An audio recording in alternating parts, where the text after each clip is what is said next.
Shalom saudara yang terkasih di dalam Tuhan, kiranya penyertaan dan anugerah Tuhan senantiasa tercurah dalam kehidupan saudara. Selamat pagi saudara, senang sekali saya bisa kembali menjumpai saudara sekalian dalam program Ark of Worship Morning Devotion.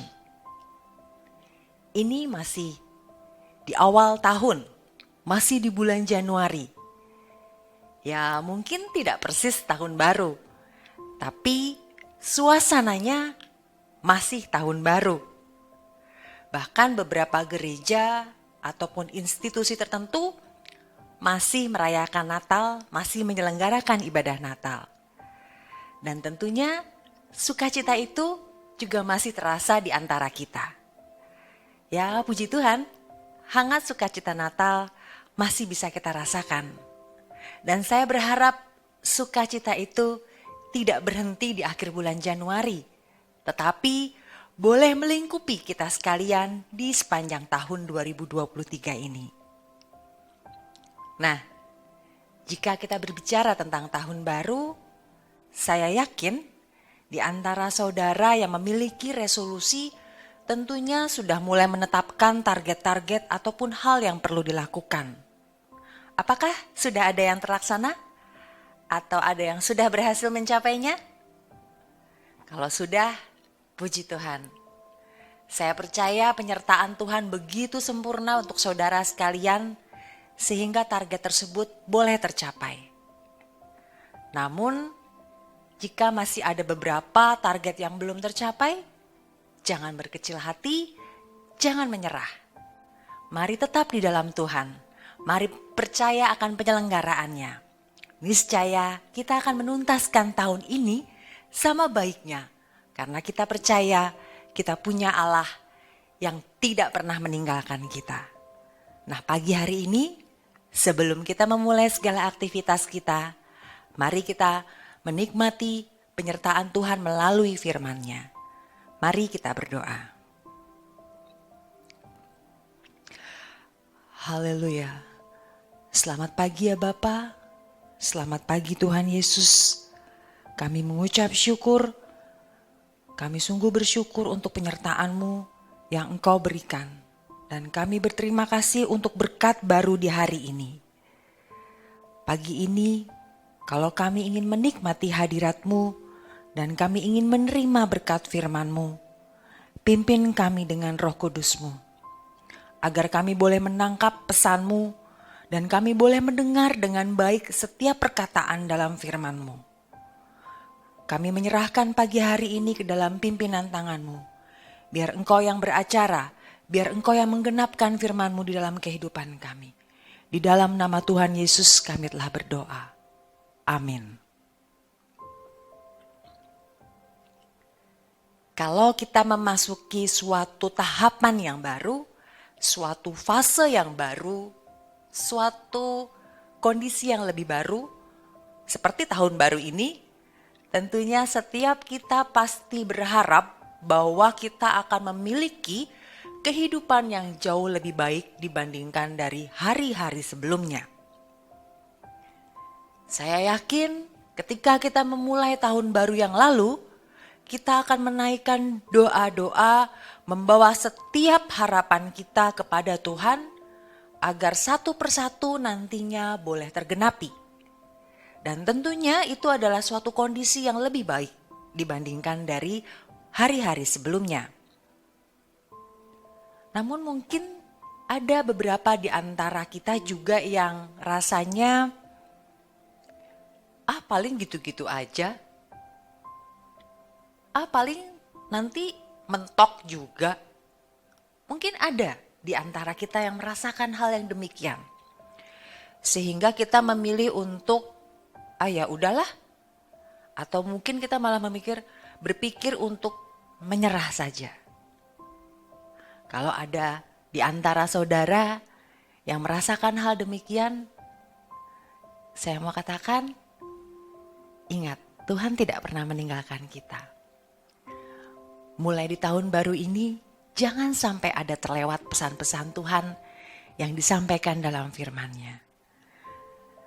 Nah, untuk pagi hari ini, mari kita belajar untuk menutup masa lalu dan mulai melangkah ke dalam kehidupan yang baru. Dengan membaca bersama Kitab Keluaran pasal yang ke-14. Saya akan membacakan di ayat 1 sampai 14, tapi nanti saudara bisa menambahkannya dengan ayat pasal yang sebelumnya ataupun pasal yang sesudahnya. Karena kitab Keluaran ini berbicara tentang proses bagaimana bangsa Israel keluar dari Mesir. Sehingga karena ini rangkaian cerita, rangkaian peristiwa, maka sebaiknya kita membacanya secara lengkap.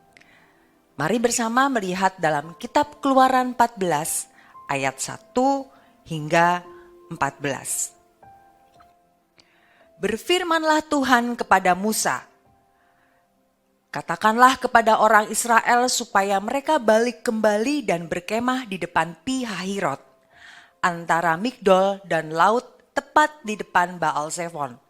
Berkemahlah kamu di tepi laut. Maka Firaun akan berkata tentang orang Israel, mereka telah sesat di negeri ini, padang gurun telah mengurung mereka. Aku akan mengeraskan hati Firaun, sehingga ia mengejar mereka. Dan terhadap Firaun dan seluruh pasukannya, aku akan menyatakan kemuliaanku. Sehingga orang Mesir mengetahui bahwa akulah Tuhan. Lalu mereka berbuat demikian.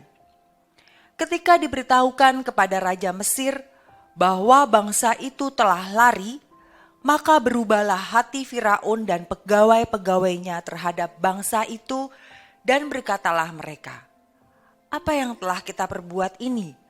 Bahwa kita membiarkan orang Israel pergi dari perbudakan kita. Kemudian ia memasang keretanya dan membawa rakyatnya serta ia membawa 600 kereta yang terpilih. Ya, segala kereta Mesir, masing-masing lengkap dengan perwiranya. Demikianlah Tuhan mengeraskan hati Firaun raja Mesir itu, sehingga ia mengejar orang Israel, tetapi orang Israel berjalan terus dipimpin oleh tangan yang dinaikkan. Ayat yang ke-9, adapun orang Mesir, segala kuda dan kereta Firaun, orang-orang berkuda dan pasukannya, mengejar mereka dan mencapai mereka pada waktu mereka berkemah di tepi laut dekat Pi Hahirot di depan Baal Zephon. Ketika Firaun telah dekat, orang Israel menoleh. Maka tampaklah orang Mesir bergerak menyusul mereka. Lalu sangat ketakutanlah orang Israel dan mereka berseru-seru kepada Tuhan. Dan mereka berkata kepada Musa, apakah karena tidak ada kuburan di Mesir, maka engkau membawa kami untuk mati di padang gurun ini? Apakah yang kau perbuat ini terhadap kami dengan membawa kami keluar dari Mesir? Bukankah ini telah kami katakan kepadamu di Mesir? Janganlah mengganggu kami, dan biarlah kami bekerja pada orang Mesir. Sebab lebih baik bagi kami untuk bekerja pada orang Mesir daripada mati di padang gurun.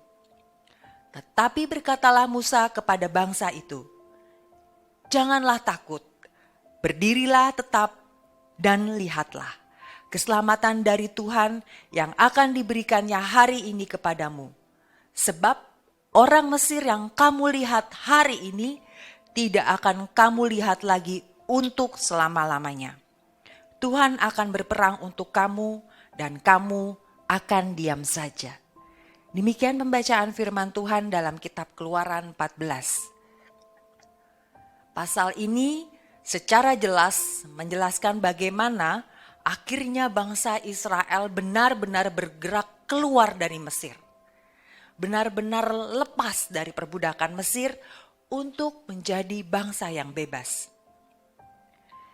Jadi semenjak di pasal 14 ini, Israel benar-benar putus hubungan dengan Mesir. Meninggalkan cerita masa perbudakannya untuk mendapatkan penggenapan janji Tuhan atas bangsa ini. Kalau kita melihat kembali dalam kitab Keluaran 14 ini, dalam perjalanan Israel untuk menuju tanah Kanaan dengan melalui Laut Teberau, kita akan melihat bagaimana Tuhan ingin atas bangsa Israel ini dalam proses pembebasannya. Tuhan ingin Israel benar-benar bebas, sepenuhnya bebas, dan tidak membiarkan Israel untuk kembali ke tanah yang memperbudak mereka. Tuhan ingin Israel menutup masa lalunya dengan bangsa Mesir. Ada yang menarik dari dari peristiwa ini, di mana rute yang dipilih Tuhan untuk bangsa Israel keluar dari Mesir ini adalah rute yang sebetulnya jika dilihat di peta bukan rute yang mudah. Padahal ada rute lain yang lebih singkat, lebih pendek dan juga lebih mudah. Namun kalau kita baca di pasal sebelumnya di Keluaran 13 ayat 17 hingga 18, saya akan bacakan. Dalam kitab Keluaran 13 ayat 17, setelah Firaun membiarkan bangsa itu pergi, Allah tidak menuntun mereka melalui jalan ke negeri orang Filistin, walaupun jalan ini adalah yang paling dekat. Sebab firman Allah, jangan-jangan bangsa itu menyesal apabila mereka menghadapi peperangan, sehingga mereka kembali ke Mesir. Ayat yang ke-18, tetapi Allah menuntun bangsa itu berputar melalui jalan di padang gurun menuju ke Laut Teberau. Dengan siap sedia berperang, berjalanlah orang Israel dari tanah Mesir. Tuhan memilih rute yang lebih jauh untuk bangsa Israel sampai ke tanah Kanaan. Banyak literasi yang menjelaskan sebetulnya kalau mau dari Mesir menuju Kanaan, bangsa Israel bisa melewati negeri Filistin. Ini adalah rute yang lebih populer karena ini adalah rute perdagangan. Tetapi Tuhan memilih rute yang berbeda untuk bangsa Israel menuju tanah Kanaan, yaitu melalui menyeberangi Laut Teberau. Kita mengenal rute yang dikatakan Via Maris. Ini merupakan rute perdagangan, jadi melintasi Mesir melalui negeri Filistin dan mencapai tanah Kanaan. Rutenya lebih mudah, karena rute ini rute perdagangan, rute yang populer tentu relatif lebih ramai. Dan juga tentunya kalau bangsa Israel di perjalanan membutuhkan kebutuhan pokok misalnya, akan lebih mudah mendapatkannya. Namun, sebetulnya itu rute yang tidak aman untuk bangsa Israel. Karena diketahui ada beberapa tempat-tempat militer. Jadi bisa saja ketika melintasi rute tersebut, Israel akan menghadapi peperangan atau perlawanan. Sehingga Tuhan tidak melewatkan bangsa Israel melalui rute itu. Karena Tuhan tahu bisa saja bangsa Israel tidak siap ketika menghadapi peperangan lebih awal. Karena posisinya baru saja keluar dari Mesir. Boleh dikatakan seperti melarikan diri. Dalam kondisi yang demikian mereka berangkat dengan persiapan yang terbatas. Lalu di tengah perjalanan harus menghadapi peperangan. Saya yakin bangsa ini tidak akan siap. Sehingga Tuhan memilihkan rute memutar. Lebih jauh, tetapi lebih aman. Dan hal ini kurang disadari oleh bangsa Israel pada masa itu. Dikatakan tadi di Keluaran 13, bahkan Tuhan berpikir kalau dilewatkan negeri Filistin, nantinya ketika menghadapi perperangan, bangsa Israel akan memiliki kecenderungan memilih kembali ke Mesir. Sehingga kalau hal itu terjadi tentunya sia-sia rencana Tuhan untuk membawa Israel keluar dari perbudakan. Oleh karena itu Tuhan memilih rute yang berbeda. Supaya nantinya bangsa Israel dalam perjalanannya lebih siap untuk menghadapi berbagai hal dan tidak berpikir untuk kembali lagi ke Mesir. tidak merengek untuk kembali lagi ke Mesir. Jadi Tuhan benar-benar mau memutuskan relasi ataupun juga masa lalu dari bangsa Israel ini atas perbudakannya di Mesir. Jadi diambil jalan memutar, jalan yang lebih jauh tetapi lebih aman. Dan tidak hanya itu saja, Tuhan betul-betul memastikan bahwa bangsa Israel ini tidak boleh lagi mengingat apa yang terjadi di Mesir dan membawa mereka untuk kembali ke Mesir. Di dalam Keluaran 14 ayat yang ke-13 dikatakan pada bagian yang akhir, sebab orang Mesir yang kamu lihat hari ini tidak akan kamu lihat lagi untuk selama-lamanya. Tuhan benar-benar mau memutuskan apa yang telah terjadi di masa lalu dari bangsa Israel atas perbudakannya, memberikan pembaharuan dalam kehidupan bangsa Israel dan mencapai tanah kemenangan mereka di negeri Kanaan. Sudah selesai masa perbudakan mereka. Sudah bebas bangsa ini. Keselamatannya sudah diberikan atas bangsa Israel dengan melintasi Laut Teberau. Jadi ketika laut itu terbelah, laut itu menghanyutkan, menenggelamkan bangsa Mesir yang mengejar bangsa Israel. Menyelesaikan sehingga membuat Israel tidak melihat orang-orang ini lagi sampai selama-lamanya. Benar-benar diputuskan. Jadi kalau kita memahami dari proses ini adalah proses awal ketika bangsa Israel berpindah dari Mesir menuju tanah Kanaan. Jadi masih sangat di awal. Ya kalau kita tahu awal-awal orang pindahan menuju ke sesuatu yang baru, tentunya tidak bisa tahu apa yang akan terjadi di tempat yang baru. Dan bisa saja dalam prosesnya mereka menjadi menyerah ketika menghadapi hambatan. Mereka menjadi berkecil hati, berpikir untuk ya sudahlah balik lagi aja deh daripada repot.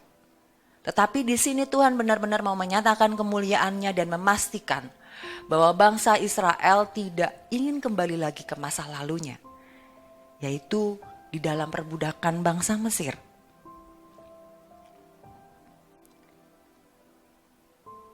Kalau dilihat dalam prosesnya memang tidak mudah untuk bangsa Israel bisa mengerti maunya Tuhan yang demikian. Karena ketika mereka dihimpit dengan adanya kejaran tentara, mereka mulai bersungut-sungut. Mereka mulai berteriak-teriak. Gimana sih? Udah diajak pindah, udah diajak keluar, dicariin jalannya susah. Tapi saya tetap terancam, tetapi kita tetap terancam. Dikejar oleh tentara Mesir. Jadi apa? Apa manfaatnya saya mengikuti jalan ini? Mungkin orang Mesir bertanya-tanya demikian. Mereka bersungut-sungut. Bahkan mereka berpikir, ya udahlah mending di Mesir aja kalau gitu sih daripada saya mati di padang gurun seperti ini. Saat itu bangsa Israel terhimpit.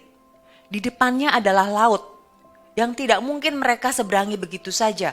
Mereka tidak mungkin melintasi Laut Teberau dengan berenang, dengan bawaannya segala macam rupa, dengan keluarganya. Sementara di belakang mereka ada tentara Mesir yang mengejar mereka. Jadi mereka pikir selesai sudah kehidupan mereka di hari itu. Dan mereka melupakan bahwa mereka sedang dalam pimpinan Tuhan. Mereka melupakan bahwa mereka sedang ada di jalannya Tuhan. Sehingga Musa menegaskan kembali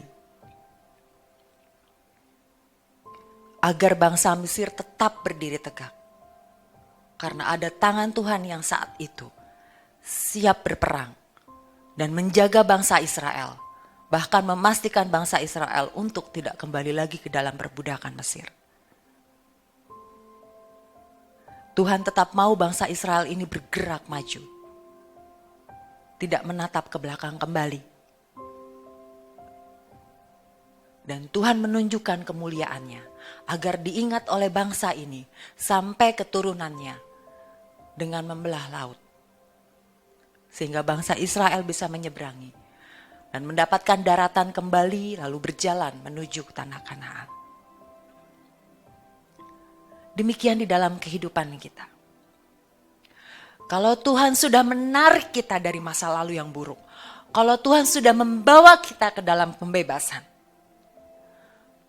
Tuhan mengupayakan sedemikian rupa untuk menjaga kita agar kita tidak berpaling kembali kepada masa-masa buruk itu. Tuhan tidak ingin anak-anaknya menengok atau bahkan bergantung dengan masa lalunya. Masa di mana kita terkekang dalam dosa. Masa di mana dosa menjadi beban berat di dalam kehidupan kita. Tuhan tidak ingin. Pembaharuan yang Tuhan berikan di dalam kehidupan kita adalah untuk masa depan.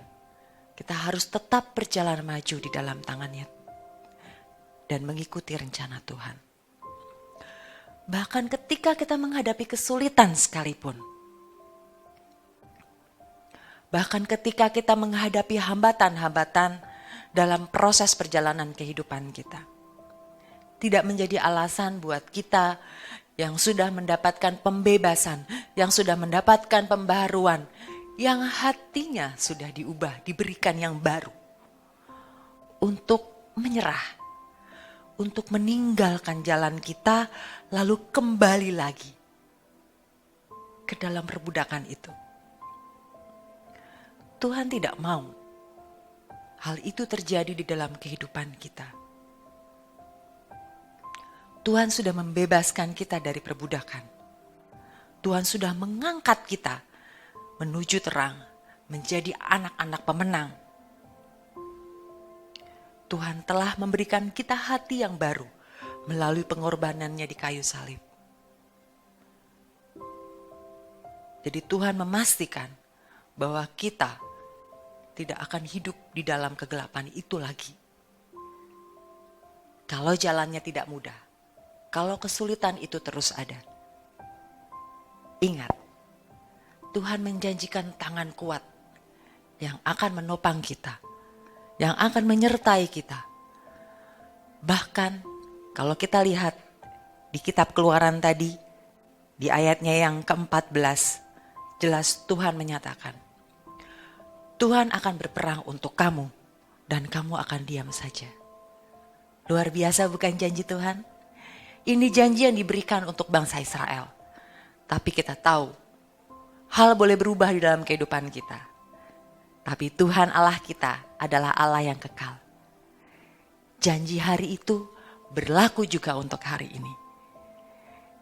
Jadi kalau hari-hari ini ada di antara kita yang merasa bahwa saya tidak berhasil, saya gagal untuk mencapai ini dan itu, bukan berarti kita berpaling lagi ke masa lalu kita. Saya mendingan hidup di kayak zaman dulu lagi lah. Mungkin terlibat dengan narkoba, mungkin terlibat dengan perzinahan, mungkin terlibat dengan dosa-dosa lainnya. Tidak, Tuhan sudah memberikan hati yang baru. Tidak hanya sekedar ditambal-tambal saja, tetapi hati yang baru. Untuk bisa maju, untuk bisa lebih tegar, untuk bisa lebih kuat, menyelesaikan setiap perjalanan yang sudah direncanakan Tuhan dalam kehidupan kita. Agar ada kemuliaan yang dinyatakan Tuhan melalui kehidupan kita. Mari kita berdoa. Tuhan, terima kasih untuk berkat firman-Mu pagi hari ini. Terima kasih kami boleh menerima janji pertolongan-Mu. Terima kasih kami boleh menutup masa lalu kami. Dan kami boleh memasuki hari yang baru. Kami boleh memasuki kehidupan yang baru.